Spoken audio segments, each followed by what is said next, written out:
Olá, meus queridos, voltamos aqui para fechar o módulo sobre ditadura militar com o último ponto, a transição democrática. Voltemos à democracia.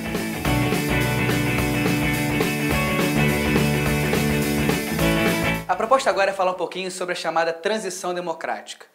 Esse termo é interessante porque diz respeito à mudança do regime ditatorial para o modelo democrático.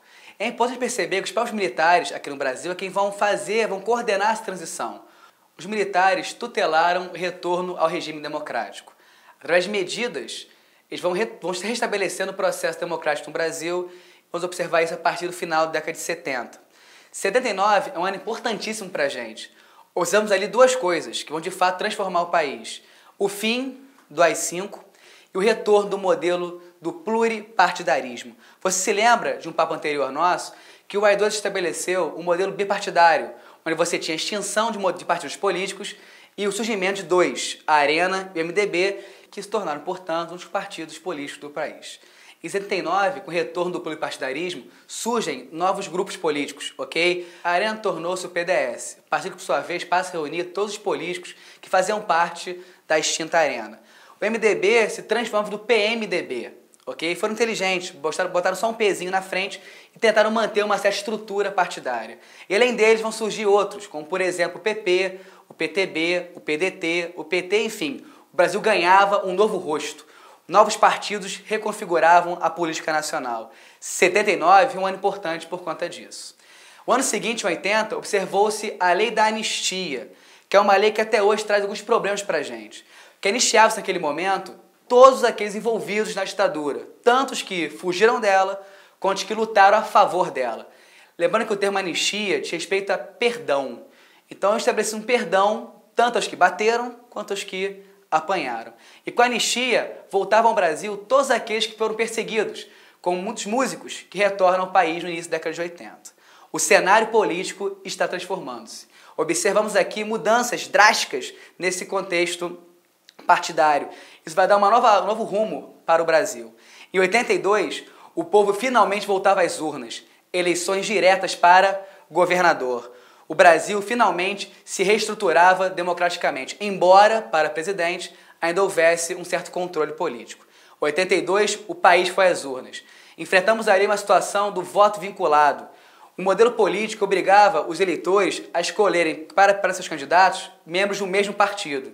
Então, se você votava no PDS, tinha que manter esse voto para governador, deputado federal, deputado estadual e senador. É o voto vinculado. Você não pode escolher candidatos de partidos diferentes. Não poderia, por exemplo, ter um candidato do PMDB e do PDS. Voto para governador um candidato do PMDB e um deputado do PDS. Seu voto era anulado caso fizesse isso. O voto vinculado ainda deu força para que o PDS garantisse cadeiras, não só no Congresso, mas garantisse também o governo de vários estados. O Brasil se transformava, as esquerdas se reestruturavam. E um exemplo disso é que no Rio de Janeiro venceu o candidato Leonel Brizola, um antigo opositor ao regime militar, que no Rio de Janeiro é eleito pelo PDT. O Brasil se transformava e isso não vai parar por aqui. Em 84, o povo foi às ruas novamente, exigir uma nova postura para as eleições. O povo gritava em uníssono, uma voz só, diretas já. Queremos votar para presidente. Houve uma grande comoção nacional. Vários artistas faziam propaganda, cantavam, juntavam as massas, iam às ruas exigir: eu quero votar para presidente. Era campanhas amarelinhas. O povo ia às ruas, vestido de amarelo, gritando: eu quero votar para presidente. E esse grito foi ouvido. No Congresso Nacional, o deputado Dante de Oliveira propôs uma emenda constitucional, uma PEC, um projeto de emenda constitucional, para alterar a Constituição e estabelecer o voto direto para presidente. Porém, não foi fácil. Para modificar a Constituição, é necessário a chamada maioria qualificada. Em outras palavras, 2/3 dos deputados devem votar a favor do projeto. Esse projeto de mudar o modelo eleitoral fracassa na Câmara dos Deputados. Dante de Oliveira apresenta a emenda, exigindo as diretas já, mas ela fracassa. O povo nas ruas lamentava o ocorrido e teve que aceitar em 85 as eleições indiretas. Nesse momento, 2 candidatos aparecem para presidente, 2 candidatos civis. É a primeira vez desde 64 que você tem a possibilidade de um presidente civil. Esses 2 nomes são conhecidos, um Paulo Maluf e o outro Tancredo Neves. Tancredo Neves fez uma campanha nacional nem parecia que o voto seria indireto. Ele foi a todas as capitais, gritava junto ao povo, exigia democratização, falava que restabeleceria o processo democrático, faria uma constituição, enfim, Tancredo correu o país, anunciando as mudanças. E o povo ficou feliz de saber que ele vencera as eleições de 85. Porém, Tancredo vence, mas não é empossado. Problemas de saúde levam Tancredo a falecer no dia 21 de abril. E o Brasil observava a chegada de um presidente que não foi eleito diretamente, mas compunha a chapa com Tancredo. O Brasil tem um novo presidente chamado José Sarney. Sarney torna-se, portanto, o primeiro civil a assumir o país após os 21 anos de ditadura. O Brasil começava a caminhar rumo à democracia. O próximo passo foi dado em 87, quando Sarney convoca uma Assembleia Nacional Constituinte. O Brasil se preparava para fazer a primeira Constituição após 67. E naquele momento, várias foram propostas de mudar o país, e todas elas contra a ditadura. Em outubro de 88, Ulisses de Guimarães apresentava ao país a Constituição Cidadã, como ela ficou famosa, como foi chamada pelos brasileiros. Naquele momento, reafirmava-se o direito à cidadania ao brasileiro. Direitos políticos, direitos civis, direitos sociais, enfim, uma Constituição para defender esse cidadão. 88, a Constituição é apresentada. Em 89, eleições para presidente. O Brasil buscava ali, pelo voto direto, um novo representante do Poder Executivo. No final desse jogo político, 2 candidatos permanecem em cena. Fernando Collor de Mello de um lado e de outro lado, Luiz Inácio Lula da Silva. 89 nos trouxe a vitória de Fernando Collor. Concluía-se ali o processo democrático. A transição democrática concluía-se. O Brasil elegia o seu primeiro presidente civil desde 1960.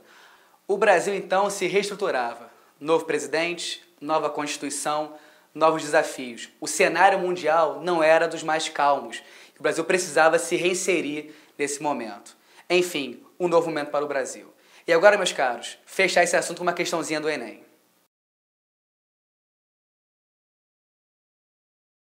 Bem, analisando a questão, vamos observar primeiro a charge. Observem que há um elemento gritando: votem para suas casas, o povo é ilegal. E o povo em massa gritava: queremos votar, o voto é nosso, direto aí já, enfim. Um momento ali que remete à situação de 84, a respeito do retorno do voto direto para presidente. Aí vem a questão em si. A charge remete ao contexto do movimento que ficou conhecido como Direto aí já, ocorrido entre os anos de 1983 e 1984. O elemento histórico evidenciado na imagem é, letra A insistência dos grupos políticos de esquerda em realizar atos políticos ilegais e com poucas chances de serem vitoriosos. Ora, a questão aqui não passa pelo aspecto de atos políticos ilegais pela esquerda. Você percebe ali uma comoção popular exigindo o retorno do voto direto. Então, a letra A está fora das opções. Letra B.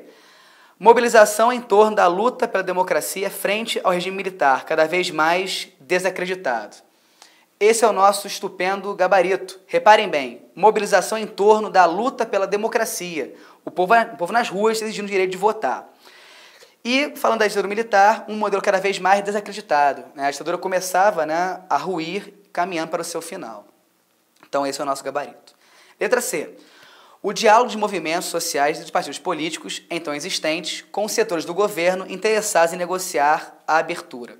Você não observa na charge esse diálogo, há apenas ali uma exigência do povo em votar para presidente. Então, letra C se exclui pela ideia de diálogo. Letra D.